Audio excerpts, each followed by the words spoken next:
나에게 양육이란 아이 뒤에서 아이를 관찰하면서 따라가다가 가끔씩 넛지로 찔러주는 것.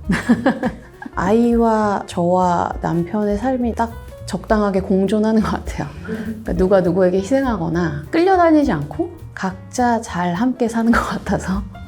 네.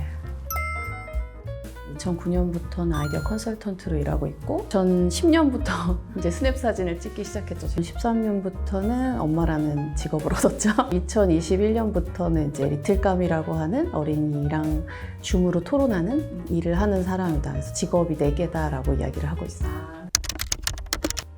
이제는 주로 아이들에게 질문을 던지는 사람? 제가 엄마가 아니었다면 이 일을 시작하지 않았을 거란 생각을 해요. 사실은 어른들이 자기 생각이나 이야기를 할 때 어려워하는 걸 많이 보면서 어릴 때부터 그런 게 좀 익숙해졌으면 좋겠다는 생각 때문에 수업을 시작했는데 저는 오히려 아이 덕분에 제 커리어가 하나 생겼다는 생각을 하고 아이들이랑 이야기하면서 어린이들도 다 각자 생각이 있고 그걸 충분히 말로 설명할 수 있거든요. 이유라든지 이런 것들. 제일 큰 거는 엄마가 사랑하는 일이 있고 노력하는 모습을 보여주는 거. 제가 하는 걸 보면서 이제 아이도 나도 이런 수업을 해보고 싶다.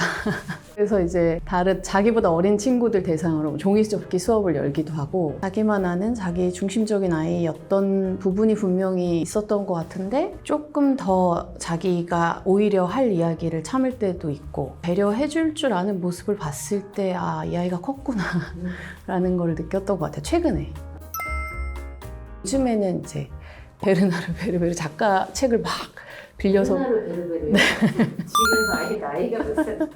책에서 보면 책도 주제별로 이렇게 넘어가더라고요. 공룡에서 갑자기 나무를 파기 시작한 때가 있었어요. 위인 책만 일주일, 2주일 이렇게 볼 때도 있고 인체 책으로 넘어가기도 하고 그게 계속 바뀌어요. 갑자기 하루에 수십 장씩 막 그리기 시작하더라고요. 처음에 시작된 게 손이었어요. 그러니까 손을 계속 자기가 마음에 들 때까지 그리고 그다음에 눈을 계속 그리고 색을 안 쓰는 연필 그림에만 그리다가 점점 이제 색을 쓰기도 하고 글쓰기에 꽂히면은 소설을 뭘 하나 스토리에 꽂혀서 막 쓰고 그래서 그냥 관찰하면 되게 재밌는 대상인 것 같아요. 시키지 않아도 돼서 좋은데 시킬 수 없는 게 또 단점이죠. 애가 한 돌 지날 때부터 도서관을 데리고 다녔거든요. 그냥 기어다니면서 놀고 책으로 놀고 그런 시간을 주기적으로 일주일에 한두 번씩 가졌고 뭔가 관심사가 조금 생긴다 싶으면 무조건 책을 다 빌려왔어요. 글을 쓰게 된 것도 책이 쌓이면서 이제 자기 머릿속에 계속 뭐가 들어오니까 나오게 하는 출구로 쓸 수밖에 없었다고 생각해요. 그런 어떤 자극들을 받아들이고 그걸 내 것으로 표현하는 과정이 아이한테 진짜 중요하다고 생각하거든요.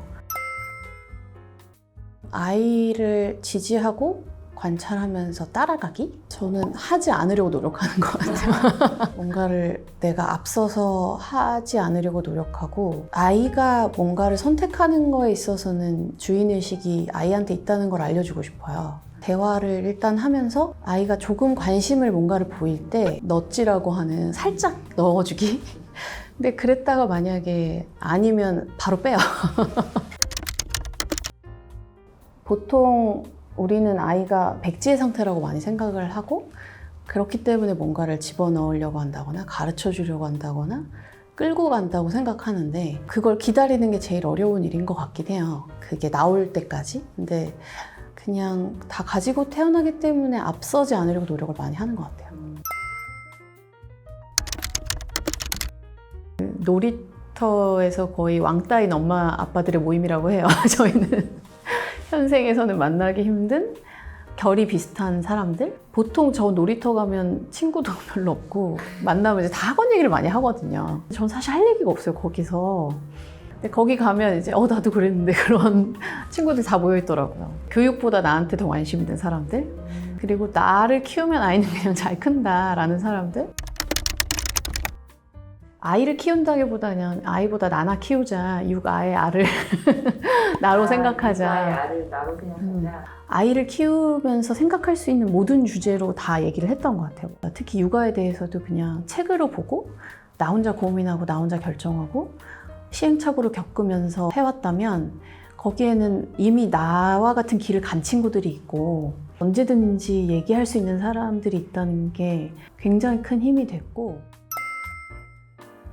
아이가 내가 뭘 어떻게 해도 조건 없이 사랑해 줄 때 그냥 이런 존재가 내 인생에 왔다니 하는, 아이가 저를 견내라고 부른 적이 있어요. 엄마라고 안 하고 그 귀여운 애를 줄여서 견내 견내 계속 이렇게 불렀었거든요. 그 시절의 그 애정 표현이 그리울 것 같아요, 평생.